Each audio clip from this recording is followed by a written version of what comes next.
Ohayo gozaimasu. That is good morning in Japanese. My colleague, Olaf, lead engineer, and I, Bolli Thoroddsen, CEO, were asked to share our experience of applying AI at triptojapan.com, which is one of the fastest growing booking platforms in Japan today, at the Iceland AI Summit 2026 last week. Our presentation was in Icelandic, so we made this homemade English version for our non-Icelandic friends. Trip to Japan receives around 200,000 visits per month, and our biggest sales month so far reached 260 million Japanese yen, despite being only a 3-year-old startup. The company was founded in April 2023 by Konrad Skúlason, Jay Solberg, and I, with support from the Iceland's #1 VC fund, Brunner Ventures, 2 Japanese venture funds, Season Capital and Monex Climate Impact, as well as private investors. I will go through how AI is supporting our clients planning and booking their trip to Japan, while Olaf will later go over how we are using AI to develop our platform at an enormous speed and effect. In 2019, there were 32 million tourists visiting Japan, and then there were virtually no tourists during COVID-19 until the country reopened right around the time we launched Trip to Japan. Now Japan is experiencing a tourism boom, and the Japanese government is targeting 60 million tourists by 2030. When we started looking at Japan, we realized that Japan is far behind Iceland when it comes to the digitization of tourism. And Iceland is actually one of the countries in the world that has come the furthest in the digitization of the travel industry. We are proud to share that we have successfully built the world's first booking engine that unifies the entire travel journey into a single AI experience. Users can book hotels, trains, activities, and create a personalized itinerary all in one cart. Everything is booked automatically behind the scenes, making the product highly scalable. You could say we have solved the problem of having endless browser tabs open when planning and booking a trip, something I'm sure everyone knows all too well. You could also say this represents the 3rd generation of travel AI and the first true travel AI experience. The first generation was the era of frustrating chatbot experiences built on rigid decision trees. The 2nd generation arrived with ChatGPT and similar AI-powered travel sites. But the problem with those platforms is that they still redirect users to third-party booking sites, and the recommendations often can't fully be trusted. I know people who have used these solutions and ended up booking hotels near airports, locations that may make sense to an LLM model, but usually not to an actual traveler. The 3rd generation is us. Our AI recommends experiences and products that can be booked directly within our platform, while collaboratively building and refining itineraries together with the user.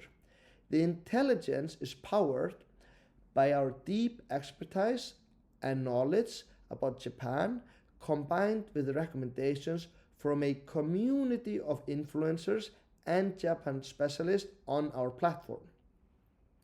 I'm going to show you how the platform works. As you can see here, we are the first booking platform where you can book a multiple legs of trip at once. You can also enter your travel preferences directly into an AI prompt. Our AI trip planner creates a complete trip that can then be refined further with the help of the planner. The planner is proactive and actively assists the user, so it doesn't just feel like yet another chatbot. But if we start by looking at the hotels available and selecting a room, we can ask the AI trip planner whether it has similar hotels. Following an answer, we can ask the planner to compare those hotels or one of them with the hotel we have already selected. And if we prefer that option, we can ask the planner to switch hotels. You can see here how the hotels are switched. No other travel technology solution has delivered this. Now, if you look at planning your itinerary, you can see that we have a community of influencers and Japan experts who are sharing their itineraries, which we can actually customize and book. Here's Joe McGregor from Australia, been living in Japan for 14 years. Here are the hotels we recommend, the itineraries he recommends, and also explanation why she's selecting those or suggesting those hotels. You can actually look at her itinerary and cherry pick, say, day 2 of Joe McGregor, I'm gonna make that my day 1, but I want to look at it further, and you can see that the other influencers, they have commented on what Joe McGregor has suggested, and our users can actually modify and customize the itinerary, delete some parts, add some parts, move some parts, and so forth. Our users can also ask our AI trip planner to create a full day, and our planner decides in this case to suggest Shinjuku, which is a very nice area, and you can see what the influencers say about each part that our AI is suggesting. You can add, for example, your own restaurant from our restaurant database. You can say, I would like to add this sushi place to day 2 and remove something else from day 2 that was suggested. You can also have experiences. Here's a cooking class, takoyaki cooking class. We have about 1,000 tours and activities on our platform. And then following on day 3, you may want to just have a quite relaxed day, and just this is a typical question we get. Do you recommend any particular Japanese restaurants? Then our AI trip planner looks at restaurants other people have suggested, what influencers have suggested, and so forth, and give you options which you can press and look further into, or you can just say, okay, you can write, for example, Ginza Ibuki, that sounds good, please add that. And our planner puts that restaurant then in the itinerary, and same goes for tours and activities. In Japan, it's very popular to do a go-kart called, it's often called Mario Kart. We are driving around the city dressed up like Super Mario or Luigi or Pikachu, and you can say, hey, do you have that kind of activity available during this time? Yeah, actually on January 6th, and you can select 12 o'clock, you can even add the person, and boom, you can see this has been added to your itinerary. And the beauty of this business is that everything is very clear. You can add luggage delivery, JR pass, see what hotels are being selected, and everything will be booked in a very smooth way and booked automatically. Now, we are often asked, how's the future? You know, aren't AI agents just gonna take over the bookings for people without the people knowing where the service is coming from? And those are very good questions. And in that context, we are developing something internally that we call Toolbox. A toolbox where our AI agent or AI trip planner pulls in hotels, activities, train tickets, restaurant information, travel itineraries created by our influencers, and the deep knowledge base about Japan that we have built. Our toolbox can then connect to AI agents through the model context protocol, which in this case we'll call Soribashi in Japanese, a classic Japanese arts bridge. And you may be wondering, where are you going with this? You know, our mission is very simple. We're going after the giants. We're going after them with various ways. The giants have inventory and trust, but they haven't managed to bundle together hotels, activities, transportation, and AI into seamless travel itineraries. Instead, each player dominates each category. Booking has hotels, Get Your Guide activities, TripAdvisor reviews, and so on. So we intend to start by offering a more advanced toolbox than our competitors. We believe people want recommendations, tools, and resources to customize travel itineraries based on the experience of people they trust or look to for inspiration. AI is simply a tool that accelerates this process and allows people to go further in learning, personalizing, and adapting. At the same time, people do not want to be pulled by AI into the average and end up going to the same places as everyone else. The human connection is just as important as ever. Trust. We believe people trust our community of influencers more because they can see they are real people with genuine knowledge of Japan, like Joe McGregor, rather than some random John from New Zealand. In today's world, great customer service after booking is becoming increasingly important. We believe that strong access to powerful AI combined with support from real Japan experts is the key to this. Finally, it doesn't matter what kind of AI tool is developed if the product doesn't have a strong .com brand like triptojapan.com and if customers are not satisfied. In that case, neither people nor AI agents will trust it. Now I'm going to hand things over to my colleague Olaf, who will go over how we are developing all of this. Thank you.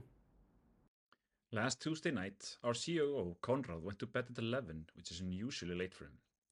When he woke up the next day, 3 blog posts were waiting for him to review and approve, competitor analysis reports were done, and 2 SEO issues on our site had been diagnosed and fixed. If you're picturing one clever agent that got a task list from Konrad, that's not quite the picture. No human wrote the task list. Our AI agents looked for signals on their own, and when something looked like an opportunity or a problem, it became a task. It went to the right agent with clear boundaries on what could be finished autonomously, and the approval was waiting for Konrad when he woke up. My name is Ólafur Nils, and I'm going to tell you how this became business as usual at Trip to Japan. The core idea is this. AI doesn't transform a company on its own. What matters is the way of working around the AI. Who can kick off work, what can be completed automatically, where the rules intervene, and where humans take decisions. And for us, this shows up most clearly in 2 places. First, in software development, how code is created, tested, and deployed to production. And in our daily work, what happens when AI is no longer just a support tool, but a part of the company. AI doesn't make software free, but it changes the time between an idea and reality. Projects that used to take 6 months can become 2-week pieces of work, and projects that took 2 weeks become a day's work. And sometimes an idea comes over morning coffee at our offices and is in the customer's hands by lunchtime.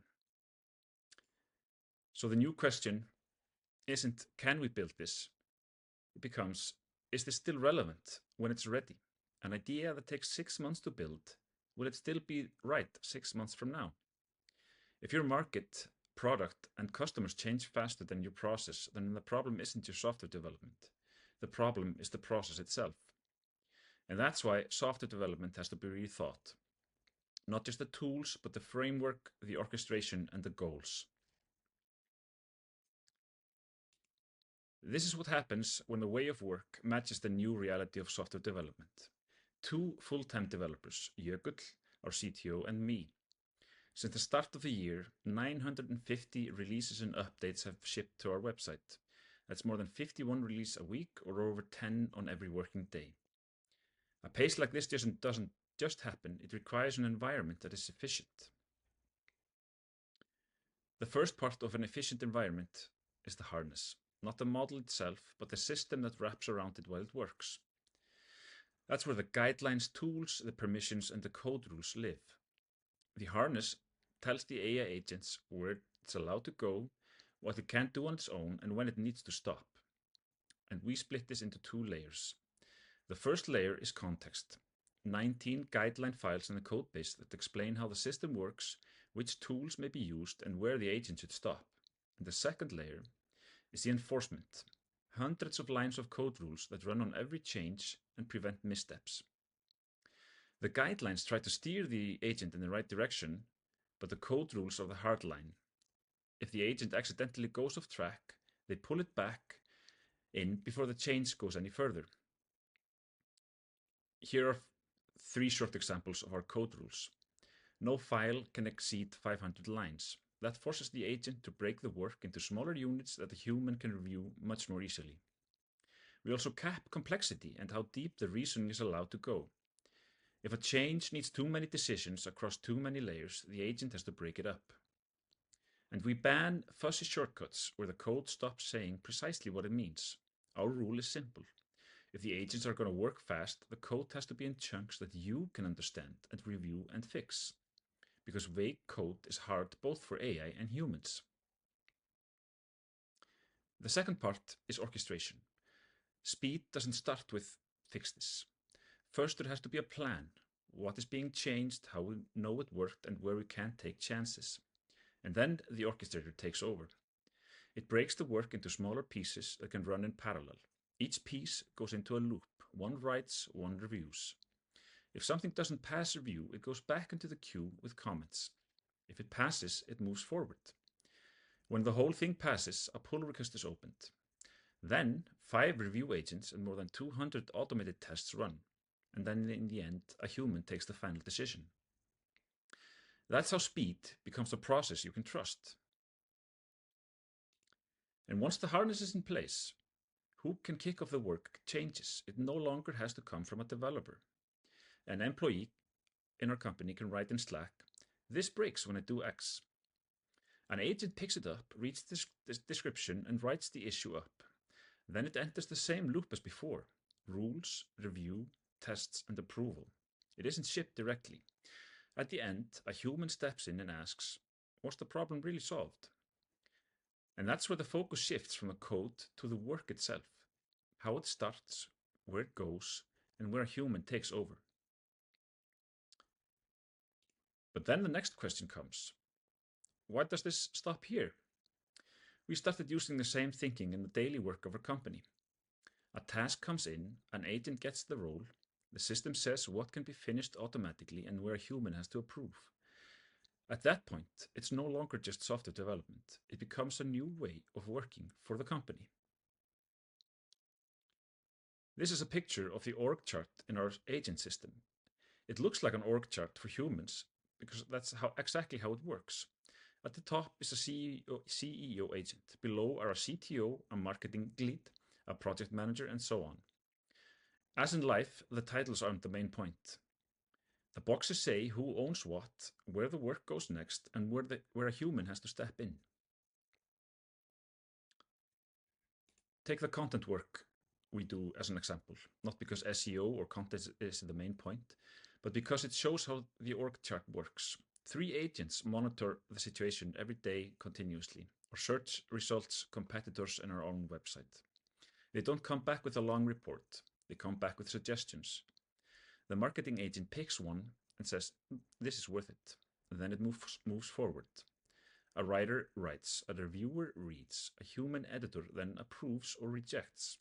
If it passes, the publisher agent publishes it into our CMS web system, and then we measure what happened. And then the next round begins with that knowledge, not from a blank page. In this whole process, we've also run into a few things. When you put an AI agent in a role, expectations come with it. How it behaves in that seat matters. We started with Codex in the CEO role. He was calm, he waited, it followed the rules, it took no risks. And as a CEO, that's actually a strength. In the end, there should always be a human approval. Then we put Claude in the same seat, and a few hours later, 5 approval requests were waiting in the system. But that wasn't strange because Conrad was sleeping. To Claude, however, this looked quite differently. Everything was ready. No one is answering, it thought. So it thought the approval process must be stuck. So it made a decision. It published the content itself. And that's quite huge. That's where we learned an important lesson. We were effectively hiring for a job with certain expectations. Simple instructions are not enough on their own. Agents need job descriptions and clear boundaries that say, this far and no further. After the Claude incident, the focus shifted. The question was no longer, which model are we using? Instead, what is this role allowed to complete on its own, and where does it have to ask for approval? If I were starting at your company tomorrow, I wouldn't start with a big AI initiative.